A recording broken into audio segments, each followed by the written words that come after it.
नमस्कार, साथी संदेश लाइव में आपका स्वागत है। छत्तीसगढ़ प्रदेश कांग्रेस कमेटी के मुख्य प्रवक्ता सुशील आनंद शुक्ला एक दिवसीय प्रवास पर भिलाई पहुंचे। उन्होंने भिलाई पहुंचकर कांग्रेस के द्वारा 40 दिवसीय संविधान बचाओ न्याय यात्रा के संबंध में विस्तार पूर्वक बताया।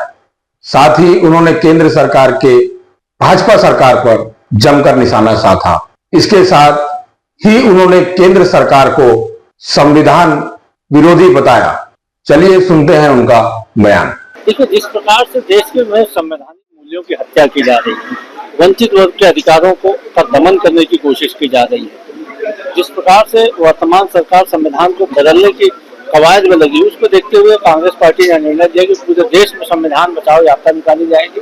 उसी 40 दिनों की संविधान बचाओ अभियान होगा, जिसमें हर प्रदेश में एक बड़ी रैली होगी। उसके बाद जिला स्तर में सभी जिलों में रैलियां होंगी, उसका सभी विधानसभा स्तर पर रैलियां होंगी। उसके बाद इस अभियान को लेकर घर घर भी जाएंगे। देखिए, यदि भारतीय जनता पार्टी संविधान के मूल्यों का हनन करे तो निश्चित तौर पर कांग्रेस पार्टी विपक्ष के रूप में, राजनीतिक दल के रूप में सामने आएगी।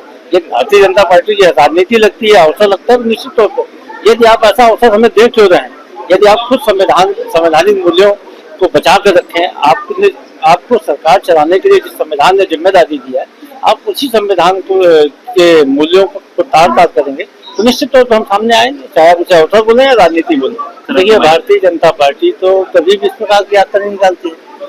भारतीय जनता पार्टी 2020 में भी पिछले 3 साल से तिरंगा यात्रा निकालना चालू की। क्योंकि तिरंगा पिछले 55 साल तक उन्होंने तिरंगा का अपमान किया, अपने आरएसएस के मुख्यालय में तिरंगा नहीं फहराया। तब जब देश की जनता के सामने बेनकाब हुए तब तिरंगा यात्रा निकालने वाले, तिरंगा का सम्मान करना चाहिए। इसके अलावा कौन सी यात्रा निकालते हैं? या तो धार्मिक यात्रा निकालते हैं, या तो धर्म से धर्म को लड़ाने की यात्रा निकालते हैं। कभी भारतीय जनता पार्टी संवैधानिक मूल्यों की यात्रा निकाली है क्या? कांग्रेस का तो स्पष्ट मानना है कि जात पर न पात पर मोहर लगेगी हाथ पर। कांग्रेस पार्टी का शुरू से मानना है, कांग्रेस पार्टी कभी जाति के आधार पर राजनीति नहीं करती, धर्म के आधार पर राजनीति करती। आप देखिए ना, पिछले 2 दिनों से कैसा चल रहा है, जाति नहीं पूछा, धर्म पूछा।